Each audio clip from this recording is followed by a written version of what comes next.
Hey guys, I'm Dave with Growing the Home Garden. Today I thought it'd be very useful to go over 5 different things that you can do in your garden at the end of August. And I am coming to you from a Zone 7 garden, so keep that in perspective. If you are in a warmer climate, you may have a couple more weeks of extra time. If you're in a cooler climate, you may have a few less weeks. But this still should be stuff that you could apply to your climate zone in some manner. So there's 5 different things that I'm going to suggest to you today that could be useful for you in your garden. So let's go take a look. In late August, you still have time to take some cuttings of some different things. This is a salvia, caradonna, and I'm just going to trim off the little spots here that have some of these spent flowers. But if we do that, we can take some cuttings from what is remaining right here and just get a little cutting, peel things off, and then we'll stick them. So this time of year, you can get a lot of your perennials rooted that you might want to have for next year. Go ahead and get them started so they're rooted, then you can plant them in the ground before the frost date and give them some time to acclimate to the soil where you want them to be. So that's one thing I can do, is go through and take some cuttings of perennials. You can even do a lot of the annuals that you may want to overwinter. This is just a core and sand mixture, and I am not even using rooting hormone on that little salvia. We're just going to stick it in. It's already wet, ready to go. There are holes in the bottom of this container, and that's all we're going to need to do. I'll fill this up with some other cuttings. I'll probably just do a variety of different things. A lot of times I like to do my salvias in the springtime, but fall is really good too for some of this stuff. This is an absolutely amazing lantana. I don't remember the variety of it, but I'm going to take some cuttings of this so that I can preserve it indoors and then bring it back outside next year. You can see here the butterflies have been really enjoying it. Gulf fritillary butterflies have been coming all over it, so it's great for these pollinators. It's like a beacon for them. I think the hummingbirds have even come over to it a few times. So it's okay when you're doing a cutting of something like this to go ahead and sacrifice some of the blooms, to go ahead and get a nice little cutting. We'll just trim off that top part. We've got some side shoots which look like we had some flowers starting to form, so we'll just clip it back. And I'm noticing just now that these feel a little bit spiky on them, but I'm going to take a cutting just below a node, right like this, and that's what we've got, just a 2-leaf cutting. Actually, I'm going to take off one of those leaves, and we'll stick it in with the salvia, and we'll let it start to root, and maybe I'll get a few more of those, 4 or 5 of them to keep indoors, and then I can plant next spring. Lantanas, some of them can be perennial in this area. I don't believe this one is. I think this one is going to be an annual. The other thing you can do is if you happen to see little berries forming on this, you can save the seed from those berries and then plant them back out again in the spring. Get them started a few weeks before the frost date, and then you have them ready to go.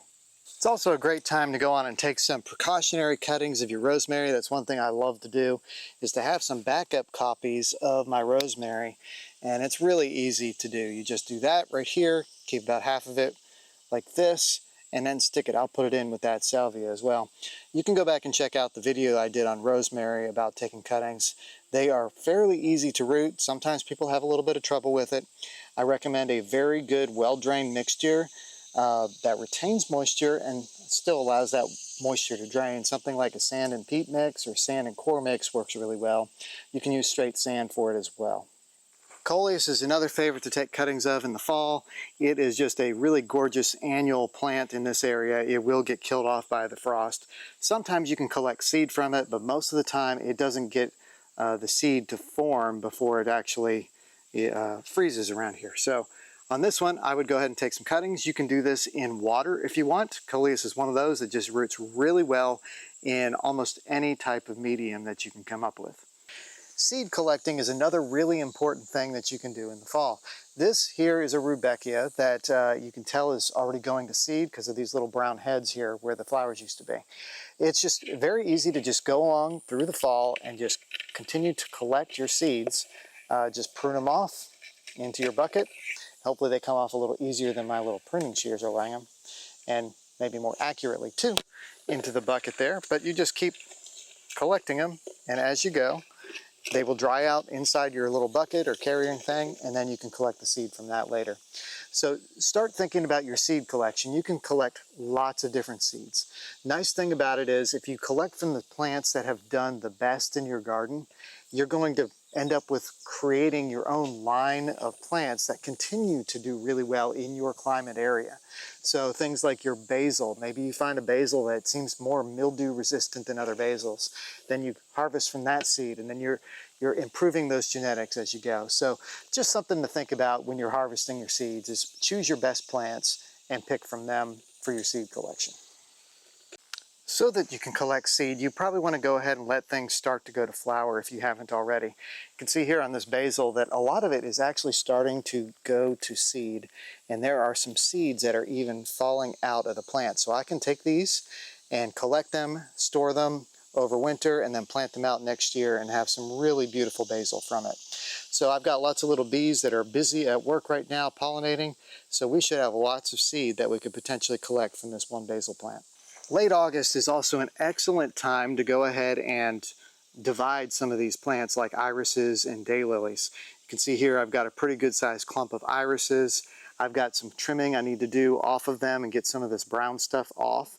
Some of the leaf spotting things, you'll want to dispose of that kind of material. You don't want that to go into your compost bin or anything. But irises and daylilies, if you do them now, will get established back into the ground in the new spot before the fall weather really arrives or the cold weather really arrives, which gives them a much stronger start when spring comes. Now, another important thing is to start preserving your harvest if you haven't already.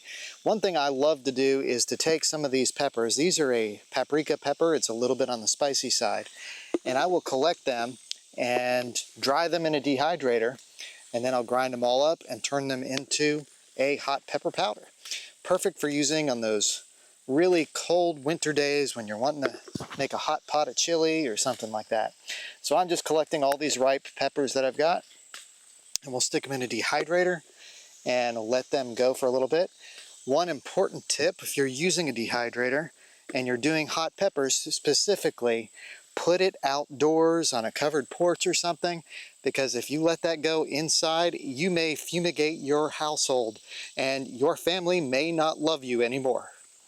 So if you're growing other plants like, say, tomatoes or cucumbers, you can always think about canning them, or in the case of these cucumbers, pickling them. So that's one thing that I hope to do. We picked a few cucumbers off of these. I planted them very late in the season, but you can see we are really starting to get some nice looking cucumbers. I picked 4 off of this one yesterday, so it is doing very well right now. August is also the perfect time to go ahead and get your fall vegetable garden started. You can grow a lot of things in the wintertime here in Tennessee with a little bit of protection, a little bit of covering. They tend to stop actually growing when it gets really cold, but they'll hang on for a little bit, and then in the spring they'll resume when the weather's a little bit warmer. Stuff like bok choy is really good for that. I've had it snowing on top of it and it does really well. Parsleys, go ahead and get those started this year and get in. They're a little bit cold tolerant too, so you can get some fall harvest of that. Your lettuces are going to be a little less cold tolerant in the actual winter part, but you can get quick crops from these. So some lettuces I've got here, and one of our family favorites is actually cilantro. I know a lot of people don't like it, but cilantro is a cool season plant and it really prefers colder weather to grow. So you plant it indoors, and then you plant it back out when the weather starts to cool off a little bit in a few weeks. So it's a great time to go ahead and get stuff like this started. Other plants that do well are kale, any of your mustard greens, and there's several other different things you can try. There's just a big long list of different plants. I've actually got a link in the description here to an article I wrote about 15 different plants that you can plant in August for your vegetable garden. So check that out if you're interested. So this is a Yoshino cherry tree that I planted last fall. Now, fall is the best time to plant stuff. Right now probably isn't so great, but in a couple of weeks it's going to be ideal. And what's great about it is you can go ahead and get it in the ground, where in the winter the ground is still a little bit warmer than the air temperature, and so the roots continue to grow a little bit. It'll get well established when we have rains coming through, and then in the springtime it will just start growing. So that's the best time of year. But right now what I recommend doing is make a list of all the plants that you intend to plant this fall, your trees and shrubs, so that you can go ahead and purchase them when you head out to your nurseries. Now, just as a side note, in the fall, if you live in an area with deer, I do recommend you put something around their base because they are going to start rubbing against the sides of the trees. They'll take their antlers and scuff them up really good, and a lot of times it can girdle the tree and just kill it. So watch out for that. If you live in a neighborhood where you don't get much deer, it's probably not a big deal, but out in the country, or if you've got a larger sized lot, then you'll probably need to do something to protect those trees. And it probably goes without saying that you need to continue to weed and water as needed throughout the fall.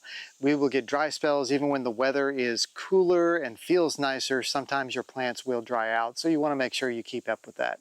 So I'm Dave with Growing the Home Garden. Hope this was a useful video for you. If it was, hit the like button, subscribe, and we'll catch you next time here on Growing the Home Garden. Thanks for watching.